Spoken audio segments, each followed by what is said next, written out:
presentation will be just a twin to respected Dr. Kakkar's regarding diabetic ulcers management. I'll be reinforcing whatever he has taught us, that there is a great role of plastic surgeons in treatment of any kind of diabetic wounds. Greetings from CMC Ludhiana. We all know there is a rising prevalence of diabetes represents a major public health and a socio-economic burden on society today. Diabetes presents relatively mild symptoms initially and generally goes unnoticed. Patients commonly seek medical treatment in later stages when complication occurs. Diabetes complications are associated with mostly the poor glycemic control. The numbers don't lie. 16% prevalence of diabetes in India. There are 25% of which are aware of the disease, 20% out of which they are taking the treatment, and 7% diabetes are under control. And there is a lifetime risk of diabetes to develop an ulcer is about 35%.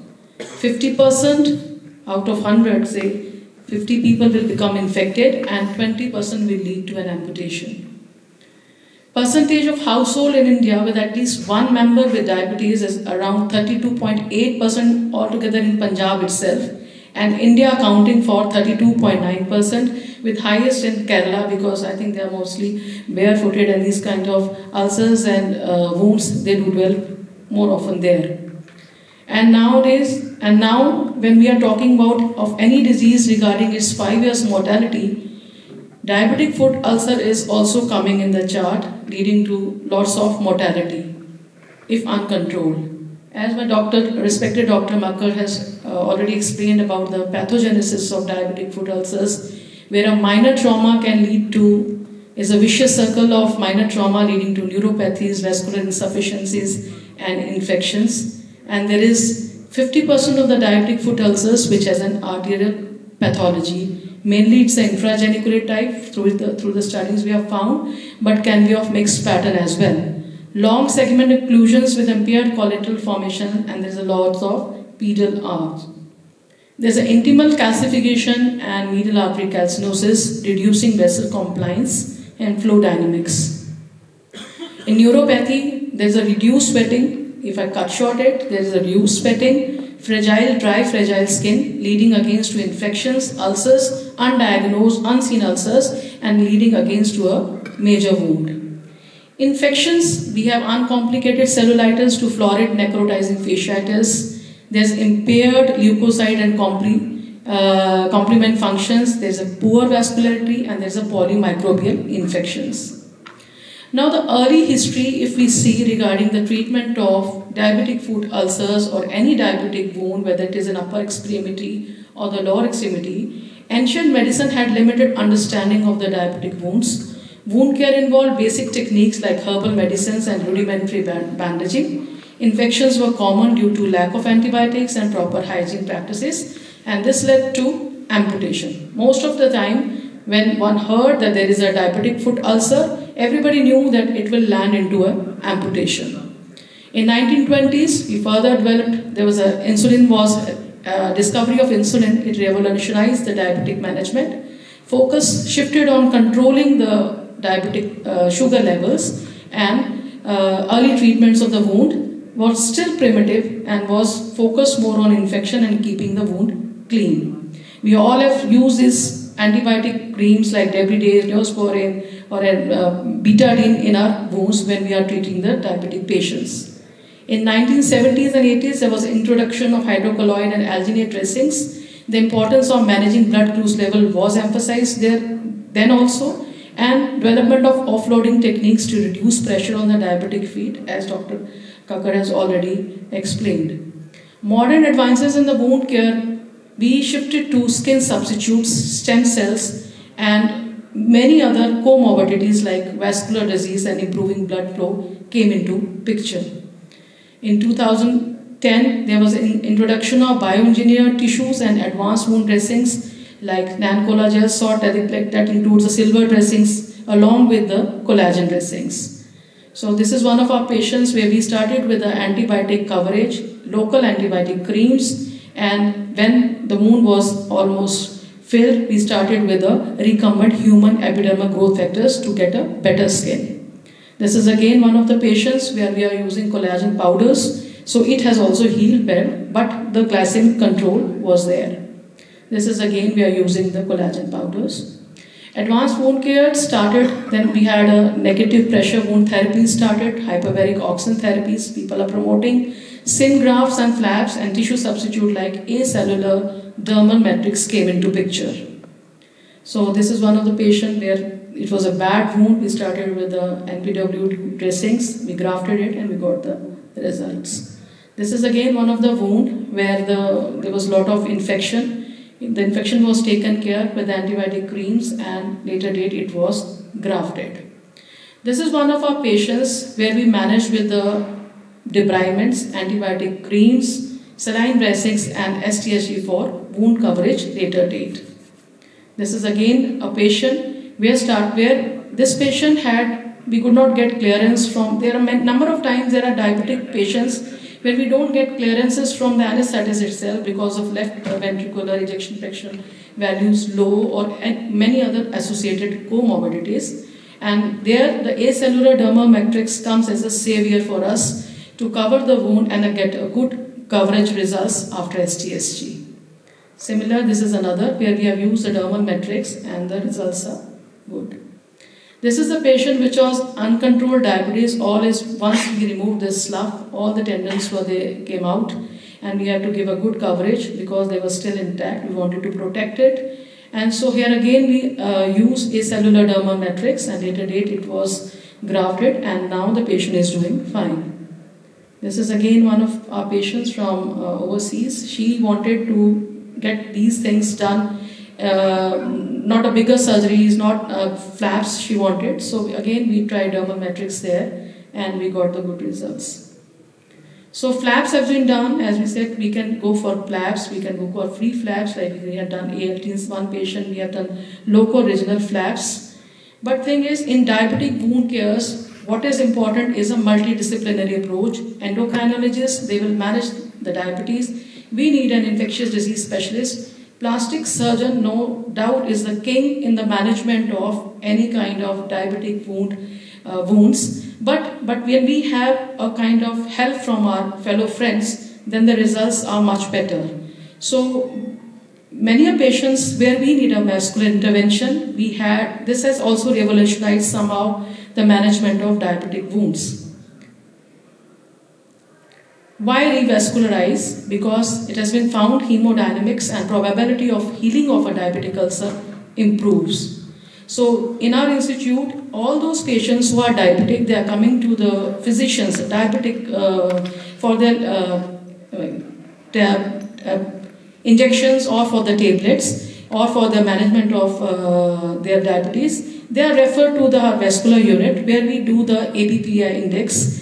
And if we see that it is between 1 to 1.4 is normal, we carry on with the medication whatever he is taking. But if it comes out somewhere between 0.5 to 0.8, we tell them to go ahead with a vascular intervention. And if it is less than 0.5, we tell them, this is very important, even if they don't have an ulcer, there is a probability in future they are going to get a wound in their foot or any other limb. So this is one of the patient which was having gangrenous great toe and his disease was progressing. He was advised to go ahead for revascularization procedure and he agreed, and after that his disease halted and we could go ahead with further primary closure. Similarly, this was one of the patients referred to us from Jammu and he has lot of pus and everybody out there has said that we cannot save this limb. Again, we advise this patient to go ahead with the revascularization because the blockade is there, and if it is removed, we are going to get good results. So these are the results after doing the revac and our antibiotic coverage and dressings what we did. So the management goal earlier it was save life, but now it is save life and limb too. Prevent amputation through early intervention, comprehensive care involving multiple specialties. In preventing strategies, regular foot examination, patient education on proper footwear, early intervention for minor wounds and glycemic control, lifestyle management are very important. Though these sounds very simple and very not up to mark that we are going to guide them regarding footwear, or we will tell our patient to come for regular examination of their foot, but that do make a difference in your management. So we are doing 3 minutes diabetic foot examination in our institute. We take 1 minute to take the history of the patient and ask for his symptoms, another 1 minute to visual inspection of the foot, and another 1 minute to teach educated on the foot care and preventions. So, like Dr. Prashar in the beginning said, teamwork is important now for the survival of all of us, whether it is a plastic surgeon or a vascular surgeon or the orthopedicians. So, teamwork makes the dream work. We need diabetologists, these nurses, podiatrists, orthopedicians, vascular surgeons, and in the end, if we work in unison, then we are going to get very good results, and in the end, the plastic surgeon can celebrate their victory. Thank you so much. Thank you so much, Dr. Preeti. You are using double matrix. Yes. What thickness, and do you go for any NWPT immediately, and any usage of skin graft on top of it? It depends the status of the wound, sir. Normally we are using 2 mm, also 3 mm, depending on the depth of the wound. And not in all we are using the negative pressure wound therapy. We are doing the simple dressings also, because many a time the patients, they are not affordable. We are getting the patients, the finances do matter there. So when we are putting this, and this thing are mostly we are using those which has got the insurance with us. So we have both the patient who agree with the NPW, we don't want to keep that bag and we don't want to keep that stay to our bed only. So accordingly we ask the patients also, and depending upon the depth of the wound also, we put these vac machines or not. The simple dressings we do, and by 5th day we remove the dressings, and accordingly. We are doing it 1 sitting also, and we are doing in 2 sittings also. Like we are putting acellular matrix and the graft in 1 sitting also. That has also given us a good results, and in 2 sittings also, depending upon the depth of the wound. Thank you. Any questions from the audience? If you have very good wound, then you can just put 1 millimeter and then skin graft. If you are not, then you go for 3 millimeter and we will put 2 stage. That's the standard. Yes. Thank you. Yeah, thank you so much, Dr. Preeti. May I call upon next speaker, Dr. Sukhdeep Singh, on his talk on use of. Good afternoon, everyone. I'm Dr. Sudeep, and I'll be sharing my experiences with the use of dermal matrices in various clinical settings. We all know about the reconstructive ladder and the elevator, and although the dermal matrices have been available in India for more than 6 years now, and I think abroad for much longer than that, we still really don't know as to where they fit in this scheme of things. But having said that, they have become an important piece in the jigsaw puzzle that is wound healing. So what I'm going to be sharing with you today are a few cases, and I've chosen those cases because some of them were unique indications for the use of dermal matrices, and in some cases I've had some pleasant results which I would like to share. So we'll start from different regions of the body, starting with the head and neck. So this was a 73-year-old male. He came to us with a palatal fistula. There was history of some surgery for some palatal growth. Some excision was done, no records were there with the patient. He had a palatal fistula repair earlier, but that had failed. He was a diabetic. So the plan was a 3-layered closure. The nasal layer was with the turn-down flaps, an intermediate layer with metriderm to support the repair and reduce the chances of recurrence, and an oral layer with a local transposition flap. So this is a small video showing how it was done. Volume, please. So this was basically how the turn-down flaps were to be made, and the mucoperiosteal flap was to come on top of it. So this is the turn-down flap which has been created, and the mucoperiosteal flap has been raised now. Now we're closing the nasal layer.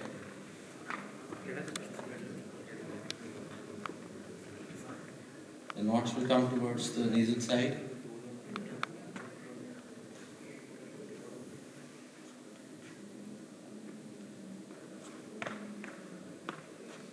is 1 mm metriderm that we used, and this was used to line the area and not just cover the area of the repair but also the donor side for the mucoperiosteal flap.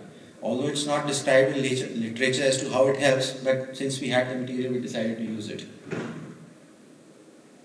And the mucoperiosteal flap was sutured on top of it to complete a 3-layered closure. So this was the end of the surgery. We put some gel foam to keep the metriderm in place at the flap donor side. So this was 3 months. The fistula had completely healed. The donor side also healed very well. I don't know how much the dermal matrix played a part in that, but he was relieved of his symptoms and was a happy patient. This was another patient with recurrent palatal fistula following cleft palate repair. Operated earlier, we used the same approach. There's a lot of scarring in the palate, as you can see, but again we were able to achieve a good closure. Till now we have done around 8 cases where we have used this technique, and we are in the process of publishing it, so soon I think you'll be able to read about it. So coming to the upper limb, now this young male, he had a soft tissue tumor on the volar aspect of the forearm. The oncosurgeon said that he is unlikely to require radiation in the post-op period. So we gave the options of a flap cover and a simple skin graft and a dermal matrix and a skin graft. The patient chose the dermal matrix and the skin graft. So we used the 1 mm metriderm, and in the same sitting we put in a graft and put a vac on top. Everything settled well. But the biopsy report came and the oncosurgeon said that the patient will require radiation. So I was a little worried as to how this will behave. The patient underwent radiation. There was some superficial peeling which was there in the normal skin also, as well in that area, but there was no restriction of movement. His hand movements were absolutely fine, and with time, with simple dressings, everything healed well. So dermal matrix was able to take radiation also well. Although this will not make it a standard of care, but certainly it gives you an option where flap cover may be difficult or not possible due to some reason. So moving on to the trunk. Now this was a 23-year-old female, had Mullerian agenesis, was referred for vaginoplasty. Plan was a Mechendo vaginoplasty. Now normally I had been using skin grafts for lining the cavity, neovagina, but there's always a risk of contracture. So I decided to use a dermal matrix. I explained to the patient that it will be a 2-stage procedure rather than a 1-stage procedure. And she also didn't want any scars on the body, didn't want any telltale signs. Even if you take a skin graft, there's going to be some scarring. She didn't want any scarring. So in the first stage, the neovagina was created. We created a 7 to 8 centimeter long neovagina. And this was lined with the metriderm. We used a 1 mm metriderm over the mold. And this was introduced into the neovagina.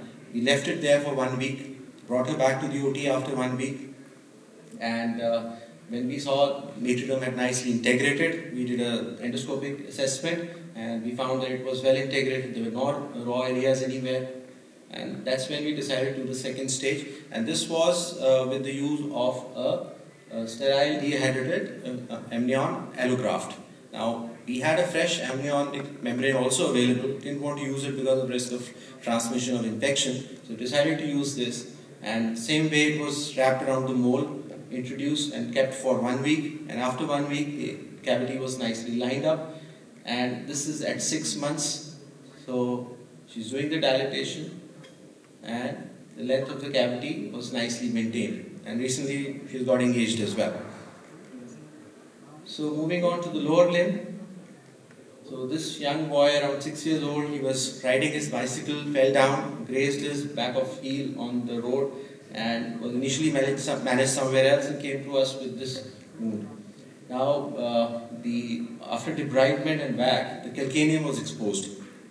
Now flap cover, yes, one can think of a flap cover, but that will add a lot of bulk in that area and the child has to wear shoes which will make it a little difficult.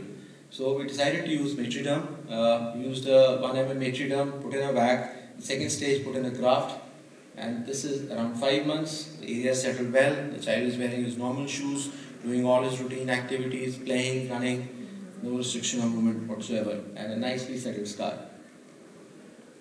This is another 16-year-old boy, had a degloving injury to the leg, and around the ankle area, the tender Achilles was exposed, we debrided, put in a vac, and after vac this was the condition. Now one can put a graft on it, but the grafts will contract can limit the motion. One can think of a flap, but again flaps would add bulk to this area. So he decided to use a dermal matrix, use a 2 mm dermal matrix in this area, put in a vac. After 1 week, put in the graft, one more sitting of vac, and this is around 3-4 months post-op. It was well settled, scar was soft and supple, and he had no restriction of movement. All full range of movement in the ankle, and he has had no problems after that. Another lady, diabetic foot patient, underwent debridement and amputation of the third toe somewhere else, came to us in this position. First, of course, after stabilization, we did the debridement and a vac, and this was the condition. There were few areas of exposed tendon on the dorsum. We decided to use a dermal matrix, put in a vac, one more sitting. After one sitting of vac, we decided to put the graft on, and this is a well settled scar, no problems. Everything got covered. So the question is often asked to which dermal matrix to use. I have used Matriderm in most of my cases, and there are two bases for that. One is the theoretical part, that the ultrastructure, of course, is much similar to the human dermis. And on a practical aspect, you can use this as a single stage procedure, which is not possible in other products. And even if you have to use it as a two-stage procedure, the integration is much faster. It happens in 5 to 7 days versus 3 to 4 weeks in another product. So that shortens the time of recovery for the patient and definitely has a cost benefit as well. So to conclude, as we gain more experience with the use of dermal matrices, the indications are expanding, the uses are becoming more and more, and we are thinking of innovative ways of using this product. Dermal matrices help us in improving not just the aesthetics but also the function, and they reduce the donor site mobility. Thank you.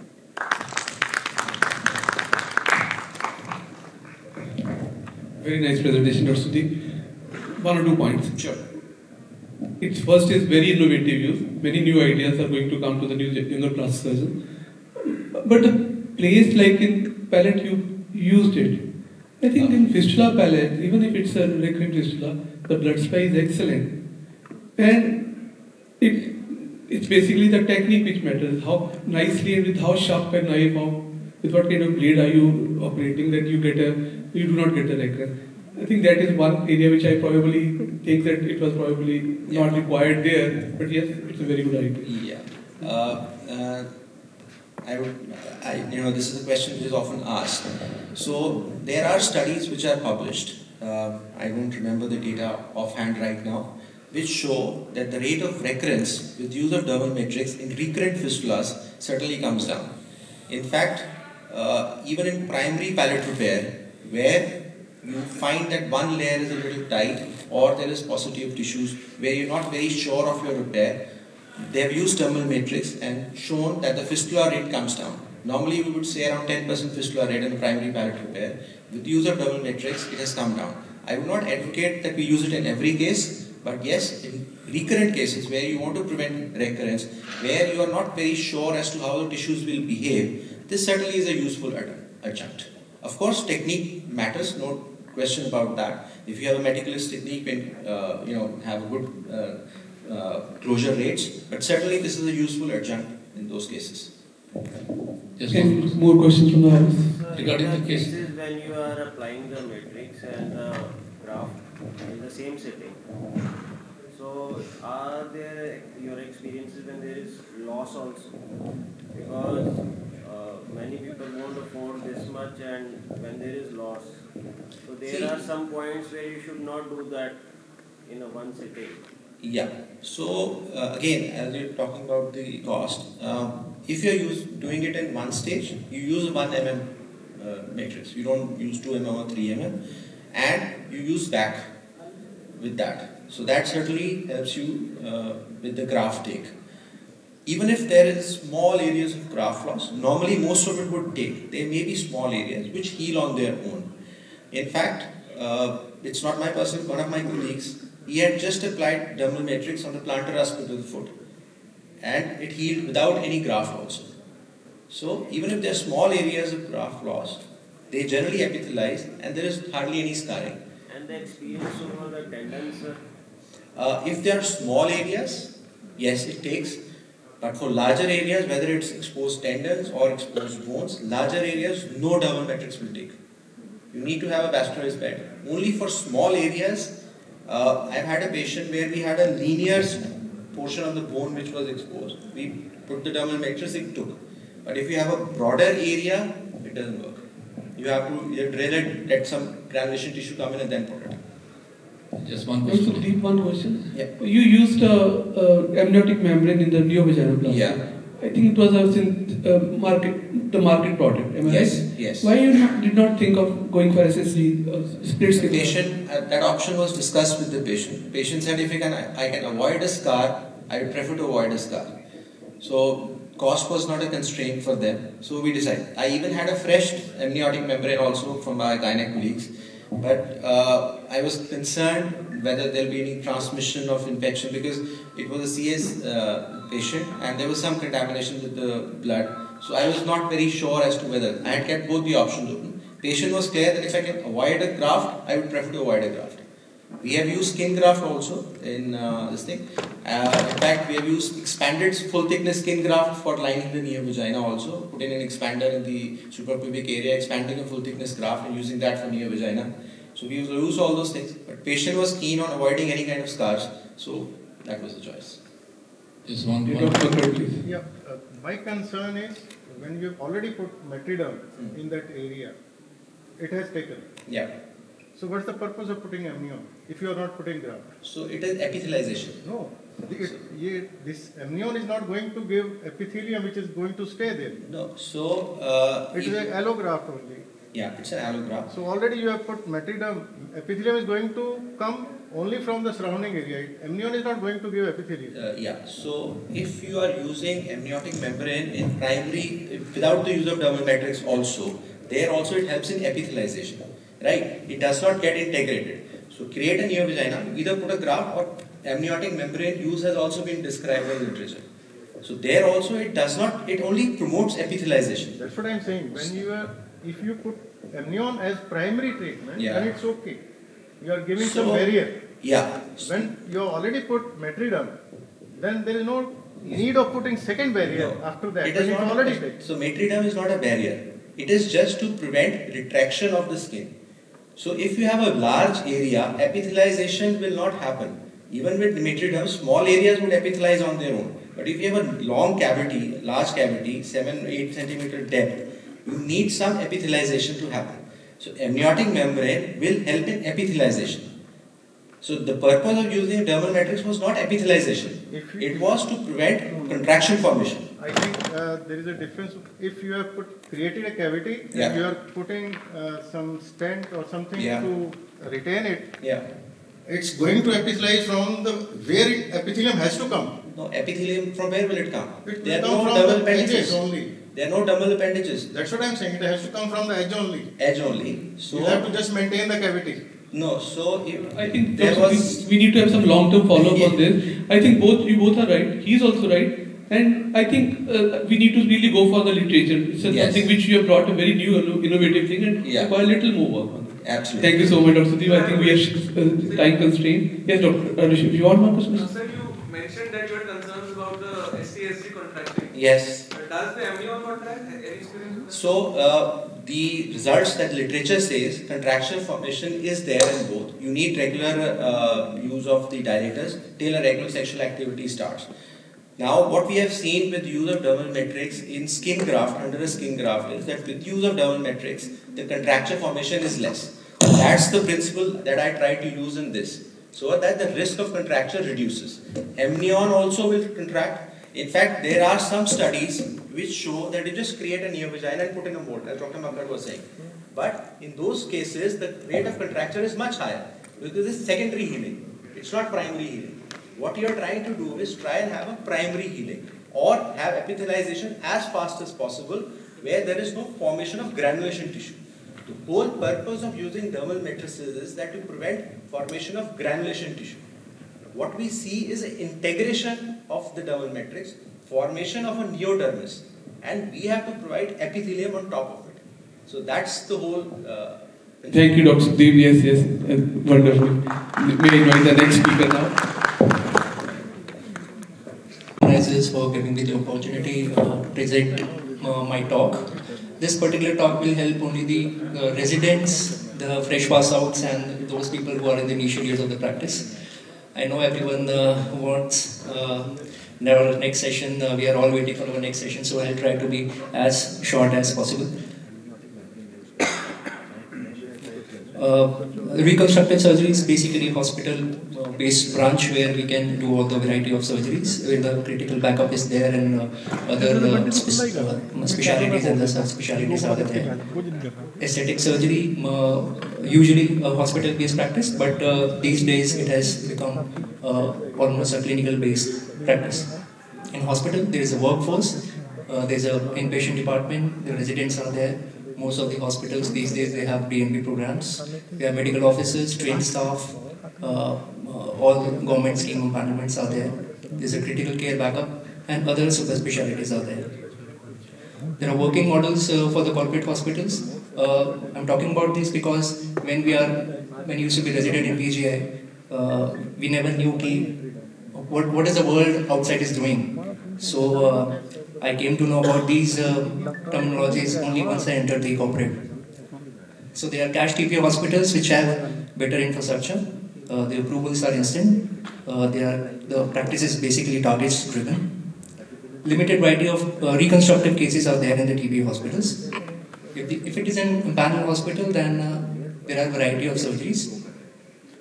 Burns, traumas, maxillofacial, oncorecon, they're all patients, variety of patients come to the empanel hospitals. Approvals usually take a time in these hospitals, and the patient profile is similar to the government hospital which we used to do in our residencies. The empanel hospitals, more than 95% of the patients are from various government schemes like ECHA, CSI, Northern Railway, CAPF, etc. The pros of such hospitals, they provide the continuous inflow of the patients. There are no pressure on consultants to bring patients. Since our branch is a problem-solving branch, so we need other specialities and the subspecialties. The marketing is very limited. These are not particularly forced upon the consultants. And these hospitals provide a comfortable practice for the initial years. Reconstructive surgery is usually a satisfying branch for most of the residents and the fresh pass-outs. Because we have most of our training in the MCH on the reconstructive cases only. It's a problem-solving branch, a variety of surgeries are there, it's a challenging field. So what kind of procedures we do in the hospitals? They are basically limb trauma, chronic wounds, diabetic foot, oncorecon, burn procedures, maxillofacial. There are interdepartmental surgeries as well. Among the aesthetic surgeries, body contouring, liposuction, breast surgeries, including the reduction and the augmentation. Audiovisual team, can you see the problem? So the cases which we do, few examples: left hip repair, microsomia repair before and the after pitches. One paletoplasty was done in a 20-year-old adult. This is done 2.5 years of age child. A case of a CA palate, inferior partial megalectomy was done and the reconstruction was done by the melolabial flap. There is a soft tissue sarcoma over the back. We did 2 rotation flaps and the patient recovered. A case of panfacial FMI with NOE fractures leading to delicanthus. Patient underwent around 4 to 5 surgeries. And this is again a CAPF patient. Before and after results. It's a breast reduction before and the after results. Again, patients of facial trauma, scar evasion, and lip trauma.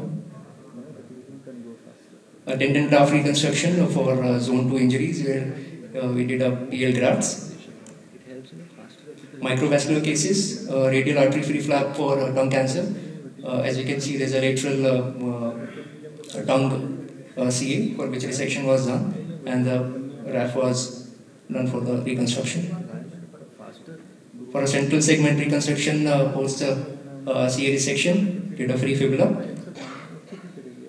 Another lateral segment resection, and we harvested left side fibula and patient is recovering well.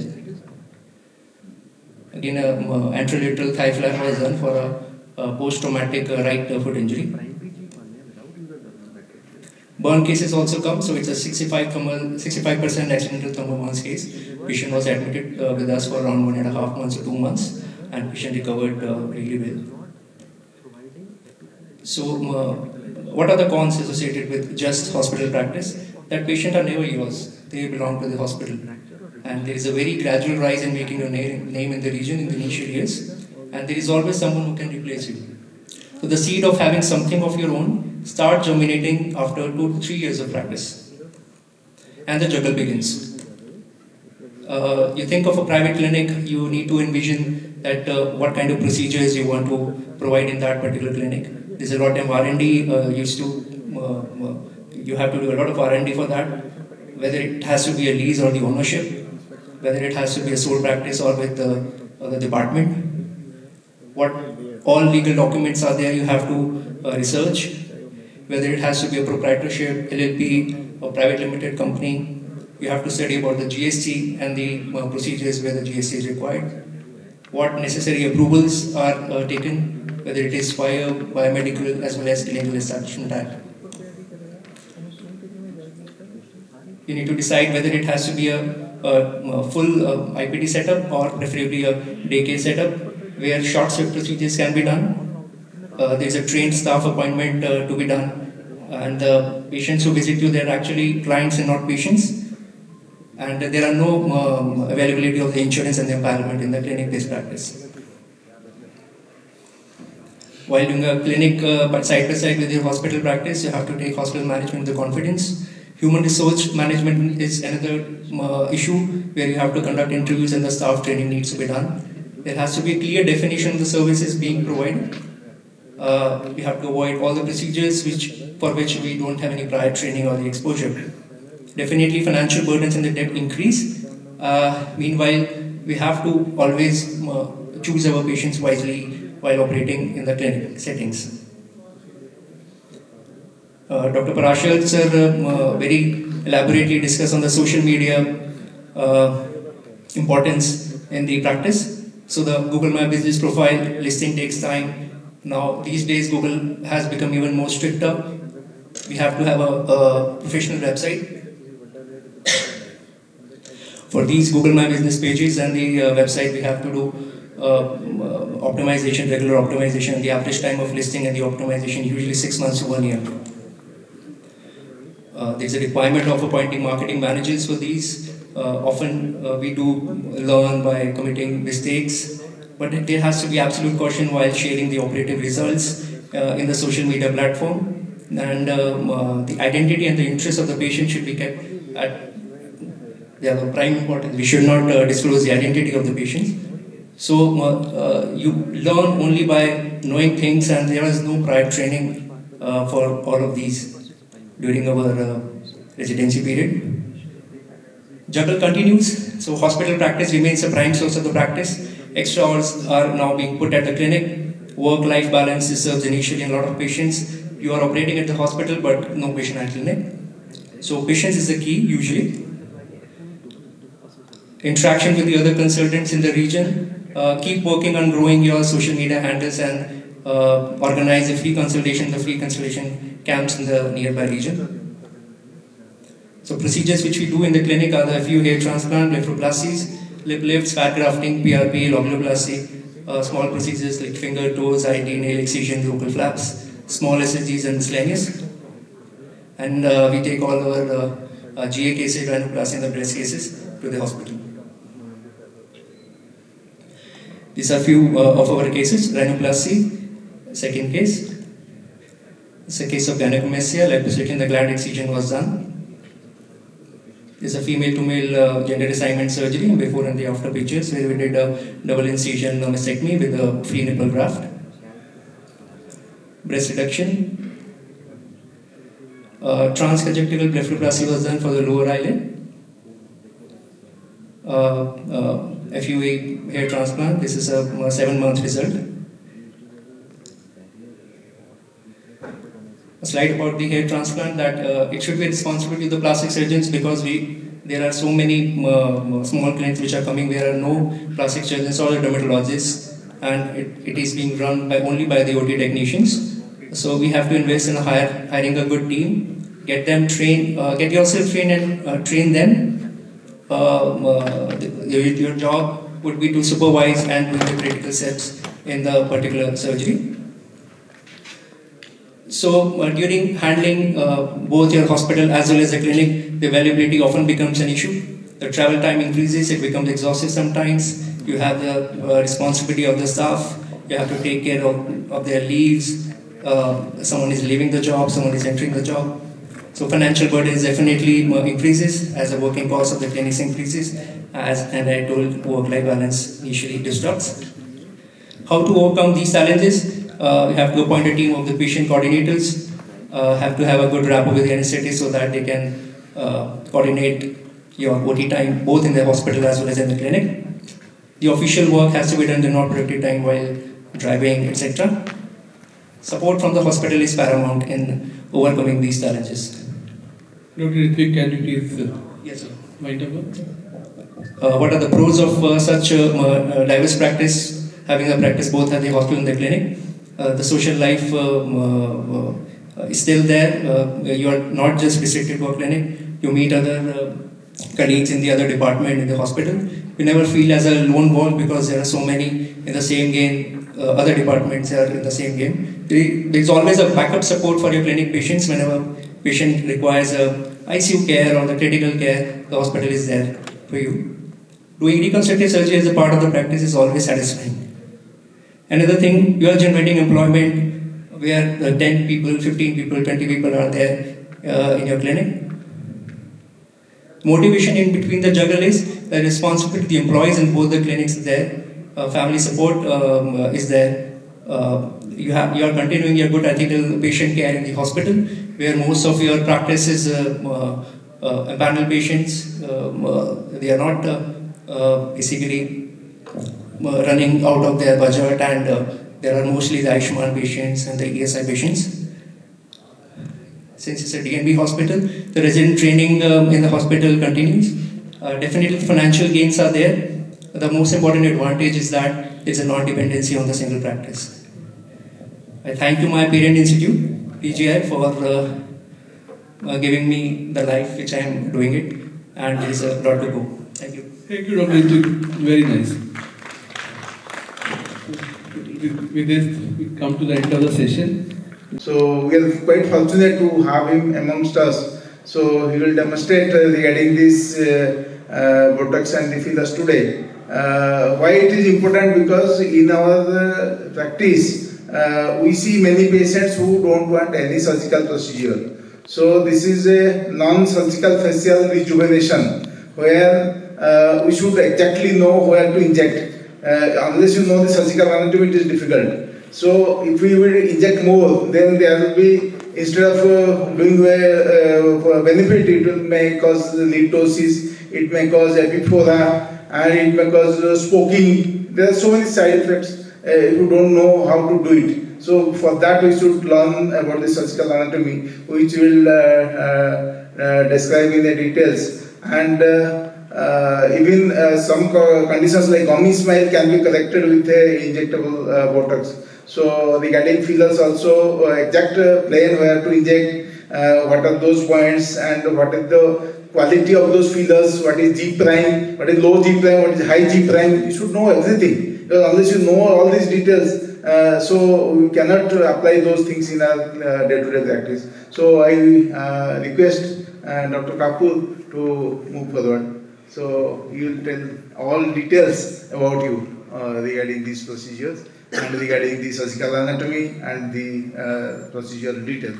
I request Dr. Kapoor to come forward. Thank you. Do you have a collar mic? Hi, good evening everyone. So it's my pleasure to be here talking about injectables and in about half an hour. So as you all are aware that now a lot of non-surgical procedures are being demanded. Even Dr. Atul, he was saying that a time is come where everybody is eating into the pie of plastic surgeons. But we as plastic surgeons who studied everything, we have not been able to keep it with us. So it is time, and in the last slide he said we have to be the best. And we have to be the best, but I think there's another thing which can be added, you have to be complete. And I personally feel we as surgeons, we are so much engrossed in surgical work that we tend to ignore the non-surgical work, which actually, if you look at the statistics, now contribute to more than 90% of the work globally. So if there are 100 patients who are coming for treatments, only 10 are opting for surgery. 90 they are coming for non-surgical procedure. It could be like very small procedure like say a hydrofacial MD treatment, but then it could be a full face rejuvenation surgical procedure. Or it could be body contouring like Nzapscon or full sculpting, because not everybody is keen for liposuction surgery. So we need to be not only the best, but we have to be complete. We have to know about everything, and eventually we have to have all the equipment gradually. I know it's pretty expensive to set up an aesthetic clinic these days, but that is how things are moving globally. But of course, setting a practice based on injectables is the easiest way to get into non-surgical work. And today I'm going to show you two patients. One, we are doing facial rejuvenation with fillers. So plan is to use about 8 to 9 fillers to give improvement of mid face and lower face. And upper face I will be doing Botox in her. And in the second patient is going to be only Botox.